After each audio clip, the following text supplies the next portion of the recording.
ஆதி பாரதி சீரியலில் என்ன நடக்க போகுதுன்னு பார்க்கலாம் வாங்க வீடியோக்குள்ளே போகலாம். பாரதி ஃப்ளைட் பிடிச்சி மும்பை போய் அவங்க ஃப்ரெண்டு கீதாவை பார்க்குறாங்க. கீதா பாரதியை பார்த்துட்டு, என்ன பாரதி இவ்வளோ அவசரமாக வந்துட்டேன், அந்த குப்தாவை பற்றி நான் நிறைய கேள்விப்பட்டிருக்கேன், அவர் ரொம்ப மோசமான ஆள்னு சொல்கிறாங்க, பெரிய ஃபைனான்சியர், பெரிய புள்ளிகள்லாம் பிஸ்னஸ் மேனெல்லாம் அவங்கக்கிட்ட தான் நிறைய பணம் காசு வாங்குவாங்கன்னு வேற சொல்கிறாங்க. ஆனால் அவர்கிட்ட வரவு செலவு சரியாக இல்லைன்னா ஆளையே தீர்த்து கட்டிடுவாங்கன்னு வேற சொல்கிறாங்க. எனக்கு என்னமோ கேட்குறக்கே பயமாக இருக்குது. வீடு இதுதான் அப்படின்னு சொல்லி கீதா பாரதி கிட்ட குப்தாவோட வீட்டை காட்டுறாங்க. வீட்டுக்குள்ளே பார்த்தா செக்யூரிட்டியெல்லாம் முன்னாடி நிற்கிறாங்க. கையில் துப்பாக்கியோடு நிற்கிறத பார்த்த கீதா சொல்கிறாங்க, இதை பார் பாரதி, உள்ளே போனால் நம்ம தப்பாக பேசி ஏதாவது மாட்டிக்கிட்டோன்னா நம்மளை சுட்டுத்தள்ள கூட அவங்க தயங்க மாட்டாங்க. தயவுசெய்து இது நமக்கு வேண்டாம், பெரிய ரிஸ்க்காக தெரியுது, நம்ம இங்கேருந்து போயிடலாமான்னு கேட்குறாங்க.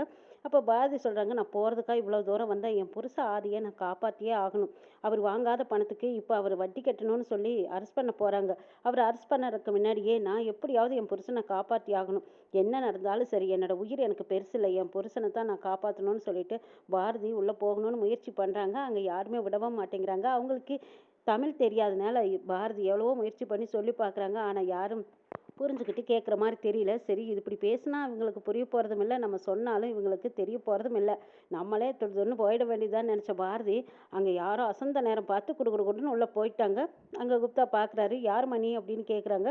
ஐயா, உங்களை தான் நான் பார்க்க வந்தேன்னு சொல்லிட்டு தமிழ் இங்கிலீஷ் கலந்து பேசிகிட்டு இருக்காங்க பாரதி. இதை கேட்டது, நீ தமிழ் தானா அப்படின்னு கேட்குறாங்க. ஆமாங்க, நான் தமிழ் தான், ஆதிங்கிறவருக்காக நான் வந்திருக்கேங்கிறாங்க. ஓ, ஆறு என்கிட்ட பல கோடி ரூபாய் பணத்தை வாங்கிக்கிட்டு வட்டியும் இல்லை முதலும் இல்லை, 3 மாதமாக அவன் வட்டி கொடுக்கல, அதனால நான் அவன் பேரில் கேஸு கொடுத்துட்டேங்கிறாங்க. அப்போ தான் பாரதி அதை விளக்கமாக சொல்கிறாங்க. ஆதி பேரில் தான் கடன் வாங்கியிருக்காங்க, ஆனால் ஆதி அவர் கையால் பணத்தை வாங்கலைங்கிறாங்க. இந்த கதையெல்லாம் கேட்க நான் தயார் இல்லைங்கிறாரு குப்தா. இது கேட்ட பாரதி, நான் சொல்கிறத கொஞ்சம் புரிஞ்சுக்கோங்க, நடந்தது என்னங்கிறத நான் சொல்கிறேன், அது சத்தியமாக நான் போய் சொல்லலை, உண்மையை சொல்கிறேன்னு சொல்லி பாரதி நடந்ததையெல்லாம் சொல்கிறாங்க. நீங்கள் ஆதி பேரில் தான் அக்கௌண்ட்டில் பணம் போட்டிருக்கீங்க, ஆனால் அது கொஞ்ச நேரத்துலேயே வேறொருத்தர் பேர்த்துக்கு ட்ரான்ஸ்ஃபர் ஆயிடுச்சு. சத்தியமாக இது ஆதி எடுத்து செலவு பண்ணலைன்னு சொல்கிறாங்க. ஆதிக்கு இந்த விஷயம் தெரியும் தெரியாதுன்னு சொல்கிறாங்க பாரதி. இதை பாருமா, இந்த கதையெல்லாம் கேட்க நான் தயாராக இல்லை, முதல்ல கிளம்பு, எனக்கு பணம் வரணும், அப்படி வரலைன்னா அவன் ஜெயிலில் தான் கிடக்கணுங்கிறாங்க. அது எப்படிங்க, ஆதியை கொண்டு போய் ஜெயிலில் வச்சிட்டிங்கன்னா அவர் எப்படி பணத்தை திருப்பி தர முயற்சி பண்ணுவார்? எப்படி இருந்தாலும் உங்கள் பணத்தை நாங்கள் திருப்பி தந்துடுறோம், ஆனால் அந்த பணம் எங்கே ட்ரான்ஸ்ஃபர் ஆயிருக்குங்கிறத தெரிஞ்சுக்கிட்டு அந்த பணத்தை திருப்பி எப்படியும் நாங்கள் உங்களுக்கு கொடுத்துட்றோம், கொஞ்சம் அவகாசம் கொடுங்கன்னு சொல்லி கேட்குறாங்க பாரதி. ஏம்மா, உன்னோட புருஷன் பேரில் இருக்கிற பணத்தை வேறு யாரும் எடுத்துட்டாங்கன்னு சொல்கிற, அப்படி இருக்கும்போது உன் புருஷன் எப்படி எனக்கு பணத்தை திருப்பி தருவான்னு கேட்கும்போது அப்போ பாரதி சொல்கிறாங்க, இதை பாருங்கள் சார், உங்கள் பணம் எங்களுக்கு வேணும்னு சொல்லி நீங்கள் கேட்குறீங்க, உங்கள் பணத்தை நாங்கள் அதை பார்க்கவும் இல்லை எடுக்கவும் இல்லை, ஆனால் அதுக்காக நாங்கள் போய் ஒன்றும் ஓடி ஒளிஞ்சுக்கலையில்ல, உங்கள் பணத்தை எப்படி இருந்தாலும் திருப்பி தரேன்னு சொல்கிறதுக்காகத்தானே நான் இப்போ உங்களை தேடி வந்திருக்கேன், என்னை நம்புங்க சார், கண்டிப்பாக உங்கள் பணம் எங்கே இருக்குங்கிறத நான் கண்டுபிடிச்சி உங்கள் கைக்கு நான் கொண்டு வந்து சேர்த்துறேங்கிறாங்க பாரதி. நீங்கள் கொடுத்த பணத்தை திருப்பி தரணும்னு ஞானத்தை காப்பாற்றணுங்கிறதுக்காகத்தான் துப்பாக்கி மணியில் என் உயிரை பணையம் வச்சுட்டு நான் உள்ளே வந்திருக்கேன் சார்.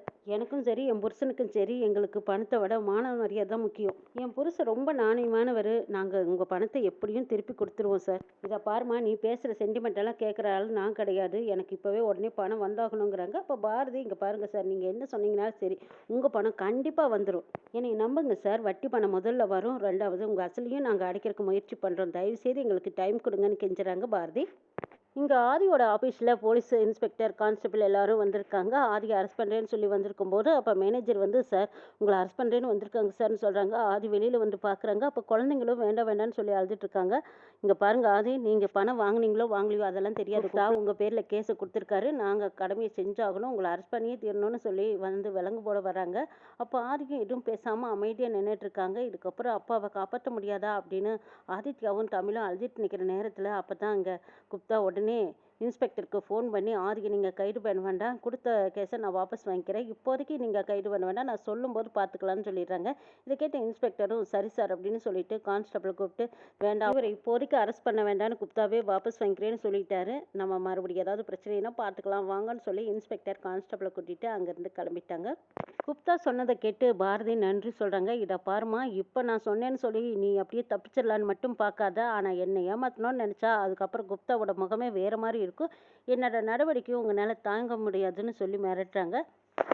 சார், நீங்கள் சொன்ன வார்த்தையை நான் மதிக்கிறேன் சார், கூடிய சீக்கிரம் நான் சொன்ன மாதிரியே உங்கள் வட்டி பணத்தை நான் கொண்டு வந்து கொடுத்துருவேன்னு பாரதி உறுதியான வாக்கு கொடுக்குறாங்க. இது கேட்ட குப்தாவும், நான் சொல்ல மாற மாட்டேன், இப்போ வரைக்கும் உனக்காக சான்ஸ் கொடுக்குறேன், திரும்பவும் ஏதாவது தப்பு நடந்ததுன்னா அதுக்கப்புறம் என்னோடய ஆக்ஷனே வேறு மாதிரி இருக்குன்னு சொல்லி மிரட்டும் போது பாரதி, சரிங்க சார், இதுக்கப்புறம் நாங்கள் தப்பு நடந்துக்காது பார்த்துக்குறோன்ட்டு போகிறாங்க.